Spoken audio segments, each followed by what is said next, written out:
Hello, this is Yaakov Kronenberg from Jerusalem, and tonight another class on Capricorn ascendant and Saturn and the different signs. Tonight we'll be doing Saturn in Pisces, the 12th sign of the zodiac, and this is a very interesting combination because, again, I don't know, there's nothing especially wrong with the combination, but in my opinion it's a difficult combination because Saturn by nature is really the essence of who you are. All the principles that you stand by, the foundations that you consider essential to life, that if you don't have them, you couldn't go on. And Saturn is what holds a person together in a certain way. It's what keeps them. It's their core beliefs and the core ego. I don't know if the ego is the right word. Superego that really grounds them to this earth. And when you have that in Pisces, Pisces is amorphous. Pisces dissolves things. Pisces is not. Pisces wants to take things apart, to break up boundaries, to lose itself. And so when you have the two elements together, Saturn and Pisces, it makes for an awkward combination. Sometimes a person has a really difficult time holding themselves together. They have like a problem with what their identity is, right? Especially Pisces, again, is a mutable sign, so it's always changing itself. It's the most mutable of the signs.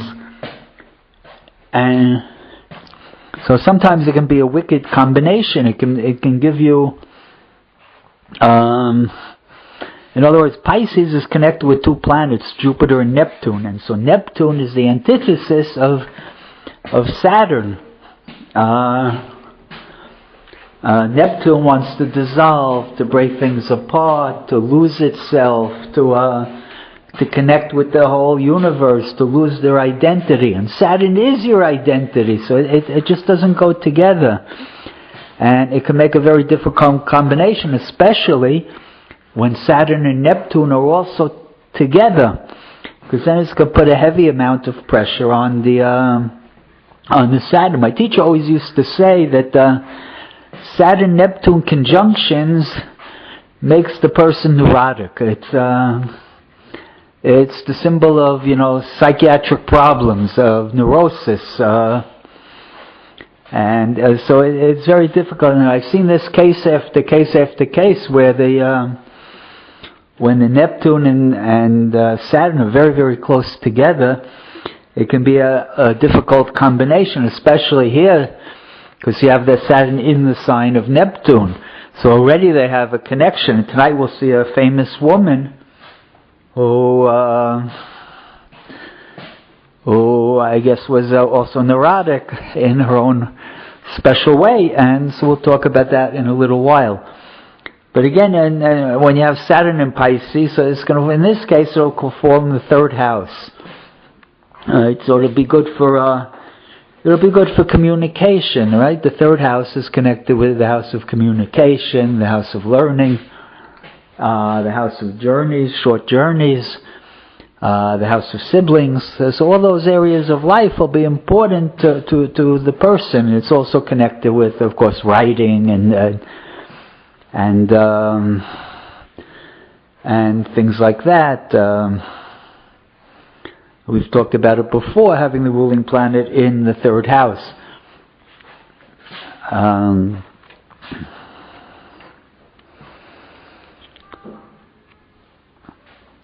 So when you have Pisces in the third house, so here you'll have, in the case of a Capricorn ascendant, if you have Pisces on the third house,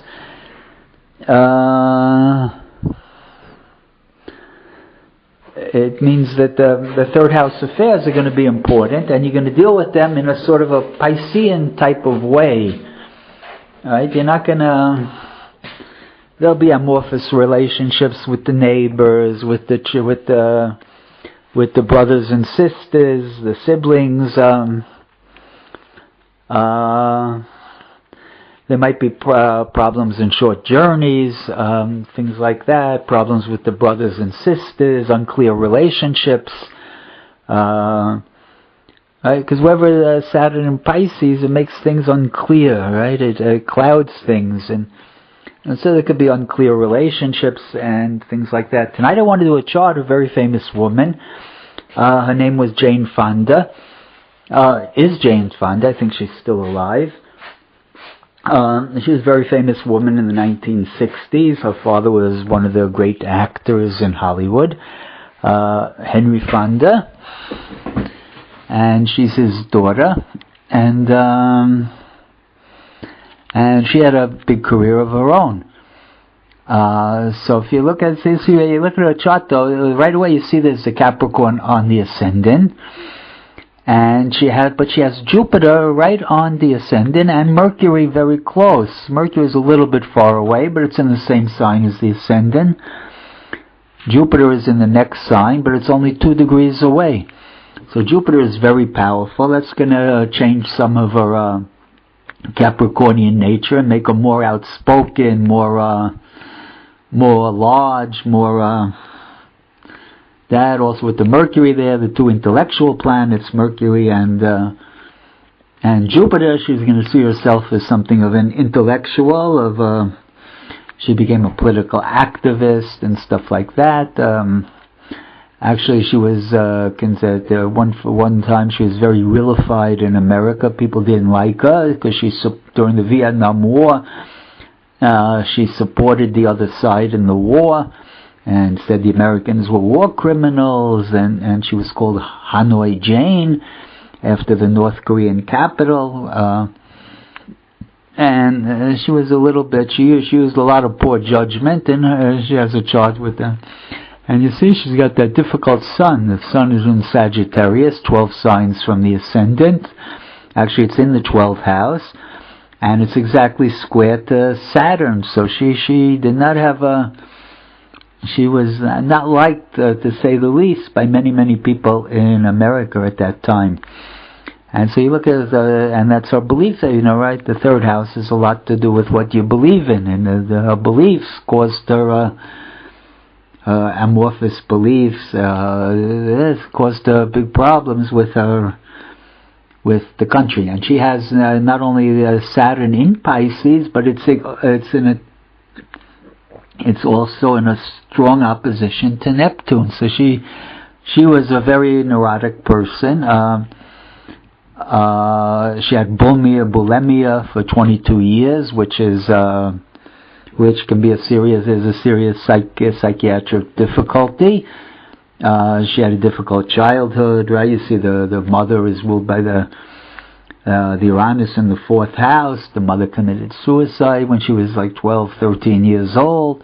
She didn't have a good, any kind of stable background, right? With the Uranus there in the 4th house. Very difficult chart. But somehow she managed to become successful. Always Jupiter on the ascendant is a big thing. And the Jupiter is also, remember, connected with Saturn. So it's as if Saturn is also on the ascendant, because Saturn is going to give itself up to that Jupiter there.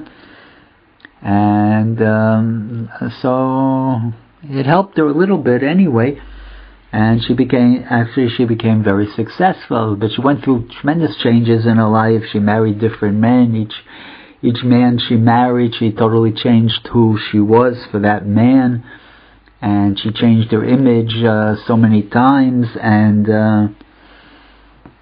so you see that unclarity in her chart. There's no real she. There's always just this changing of personality all the time in her chart.